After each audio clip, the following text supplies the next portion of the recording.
नमस्कार दोस्तों, REET exam SR group में आप सभी का स्वागत है। आज हम लेकर आए हैं आपके लिए रीट पात्रता परीक्षा 2022-23 से संबंधित है, जो आपकी बोर्ड है उसके द्वारा नई गाइडलाइन जारी हुई है। कौन कौन से अहम बिंदु हैं उसमें वो देखने वाले हैं, जो परीक्षा की दृष्टि से आपके लिए बहुत ही महत्वपूर्ण हैं और परीक्षा से पहले उनको देख के जाना आपके लिए ज़रूरी होगा। इसलिए वीडियो को पूरा अंत तक देखें, जिससे प्रत्येक बिंदु का आपको पता चल सके कौन कौन से पॉइंट जारी किए गए हैं। और आपने हमारे चैनल को अभी तक सब्सक्राइब नहीं किया है तो जहाँ पर आप वीडियो देख रहे हैं उसी के नीचे लाल अक्षरों में सब्सक्राइब ऑप्शन दे रखा है, उसको प्रेस कर दीजिए और साथ में ही बेल आइकन दिया हुआ है उसको भी दबा दीजिए, जिससे आने वाले वीडियो के प्रत्येक नोटिफिकेशन आपको लगातार मिलते रहें और आप हमारे ग्रुप से लाभ ले सकें। तो देखते हैं मित्रों, कौन कौन सी गाइडलाइन या कौन कौन से मुख्य पॉइंट जारी किए गए हैं बोर्ड के द्वारा। तो देखते हैं कौन कौन से पॉइंट हैं इसमें। देखिए मित्रों, पहला बिंदु जो दे रखा है आपका, वो दे रखा है सरकार द्वारा दी गई कोविड-19 से संबंधित पूर्ण गाइडलाइन की पालना करें। पहला पॉइंट दे रखा है आपका ये कोविड-19 से संबंधित है। तो कोविड-19 की गाइडलाइन आपने पहले पढ़ रखी होगी, नहीं पढ़ रखी है तो भी आप रीट पात्रता एग्ज़ाम देने जा रहे हैं तो इसमें 2 गज की दूरी, ये तो देखो आपको ध्यान रखना ही है। जो भी सदस्य हैं वहाँ पर परीक्षार्थी हैं उनसे आपको 2 गज की दूरी रखनी है। साथ में ही क्या करना है, एक मास्क अपने साथ में रखना है जो चेहरे पर लगा हो आपके, नहीं तो आपको एग्ज़ाम में एंट्री नहीं दी जाएगी। इस बात का विशेष ध्यान रखें दोस्तों, मास्क आपके लिए बहुत ज़रूरी होगा। तो 10-15 रुपये का आता है, आप पहले लेके रख लें, या घर में बना हुआ है तो उसको भी आप साथ में ले जा सकते हैं। तो वहाँ पर जैसे आप नहीं लेके जाते हैं तो बहुत सी समस्याओं का सामना करना पड़ सकता है। आपका विद्यालय जहाँ पर स्थित है उसके पास में किसी प्रकार की कोई शॉप्स वगैरह नहीं है तो कैसे फिर लेंगे। समय पर आप पहुँचते हैं, जैसे 1 घंटा बाकी है और उस समय आपके पास में अगर मास्क नहीं है तो आपको एंट्री अंदर एग्ज़ाम हॉल में नहीं दी जाएगी। तो ये आपको ध्यान में रखना है, मास्क अपने साथ में होना चाहिए। नेक्स्ट पॉइंट देखो कौन सा है। नेक्स्ट पॉइंट जो गाइडलाइन है वो दे रखी है आपकी परीक्षार्थी को अपने साथ में प्रवेश पत्र। तो प्रवेश पत्र जो भी आपने निकलवाया है या आपने मोबाइल से निकाल रखा है उसकी फ़ोटोकॉपी आपके साथ में होनी चाहिए।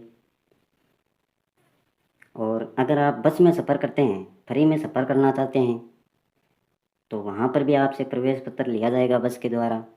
तो 2-4 कॉपी इसकी निकलवा के रखें, साथ में ले जाएं, जिससे आपके जो किराया है उसमें भी रियायत मिल सके आपको। तो देख लेना, प्रवेश पत्र की 1-2 कॉपी आपके साथ में होनी चाहिए। बिना प्रवेश पत्र आपको एग्ज़ाम हॉल में एंट्री नहीं होगी। आगे दे रखा नीला या काला पारदर्शी बॉल पॉइंट पेन ले जाना है। नीला या काला, ये ध्यान रखें मित्रों, नीला या काला होना चाहिए। साथ में क्या होना चाहिए, पारदर्शी होना चाहिए। इस प्रकार का बॉल पॉइंट पेन होना चाहिए आपके साथ में। 2 ले जाते हैं, बहुत अच्छी बात है, 2 ले जाने भी चाहिए एग्ज़ाम में। मान लीजिए एक रुक गया, कहीं नहीं चल रहा है तो दिक्कत हो जाएगी उसमें। तो आपको क्या करना है, 2 पेन साथ में ले जाने और पारदर्शी होने चाहिए मित्रों। पारदर्शी का मतलब होता है जिसके आर पार देखा जा सके, जो भी इसके अंदर स्याही है वो दिखनी चाहिए। नहीं तो एग्ज़ाम में इस प्रकार का अगर आप पेन लेके गए वहाँ पर तो उसको अलाउ नहीं करेंगे। ये ध्यान रखना है इस बात का, पारदर्शी पेन ही आपको ले जाना है और साथ में 2 पेन ले जाएं, जिससे किसी प्रकार की समस्या ना हो। नेक्स्ट पॉइंट देखो कौन सा है। नेक्स्ट पॉइंट दे रखा है मित्रों आपका, कोई एक मान्य फोटो युक्त मूल पहचान पत्र।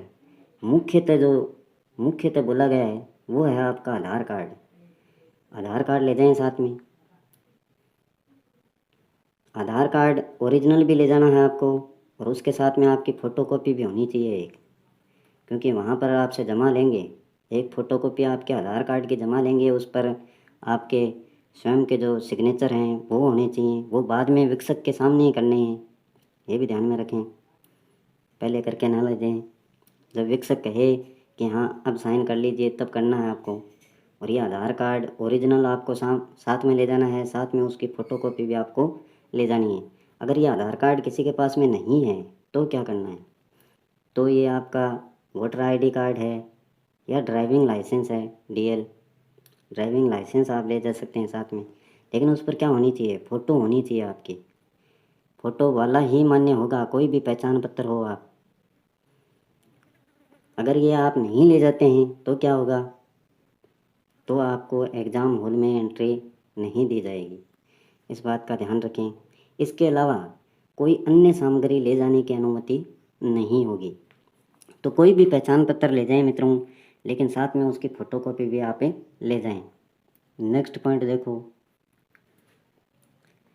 परीक्षा केंद्र पर मोबाइल, कैलकुलेटर, ब्लूटूथ या कोई भी इलेक्ट्रॉनिक उपकरण, घड़ी आदि पर पूर्णतः पाबंदी रहेगी। ये देखिए, मोबाइल आप नहीं ले जा सकते वहाँ पर, कैलकुलेटर भी नहीं ले जा सकते, ना ही आपके साथ में कोई घड़ी, हैंड घड़ी आपके नहीं होनी चाहिए।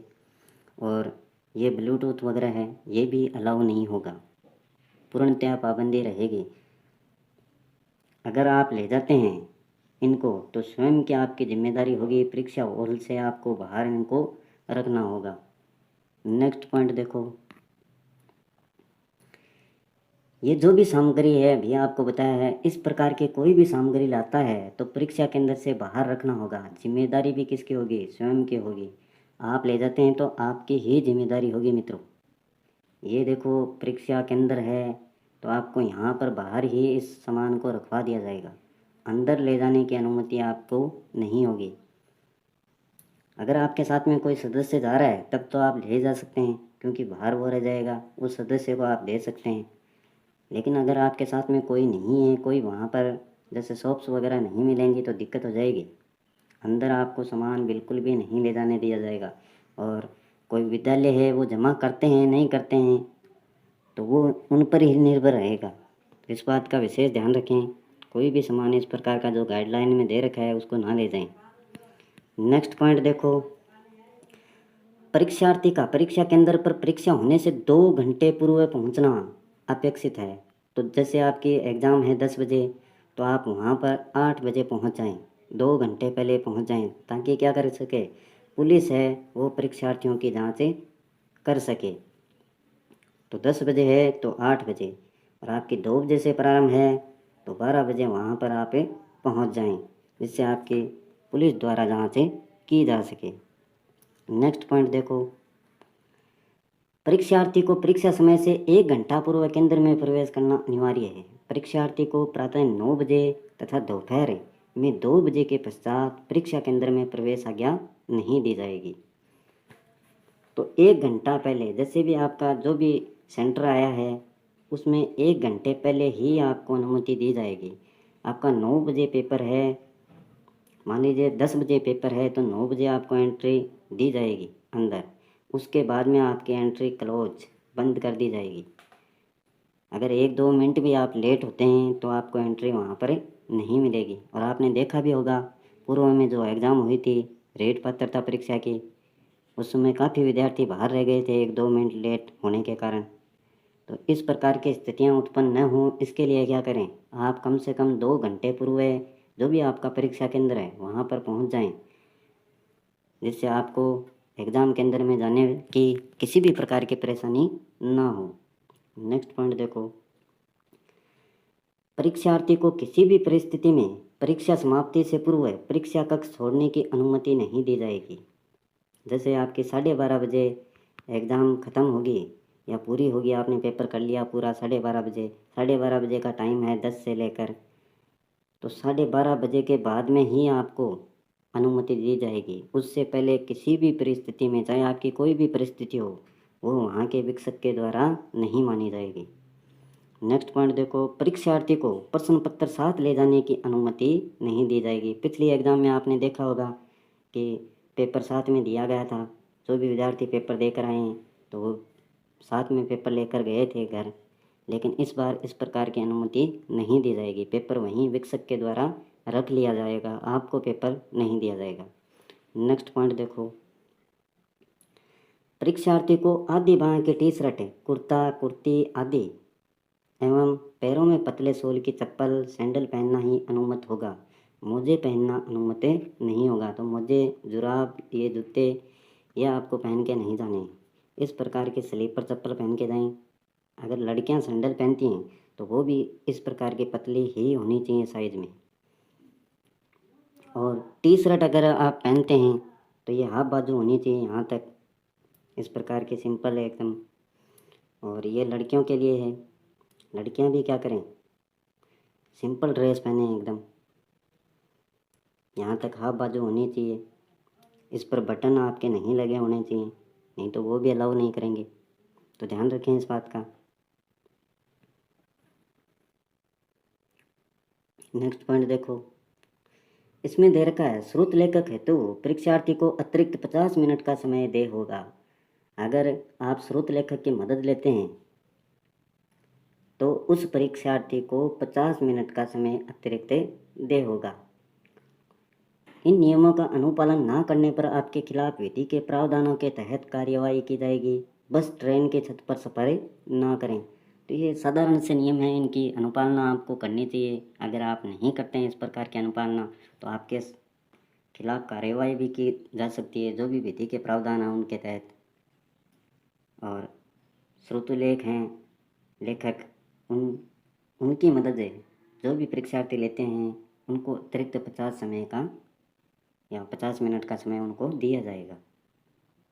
एक पॉइंट और है मित्रों, अंत में वो देख लेते हैं, वो कौन सा है।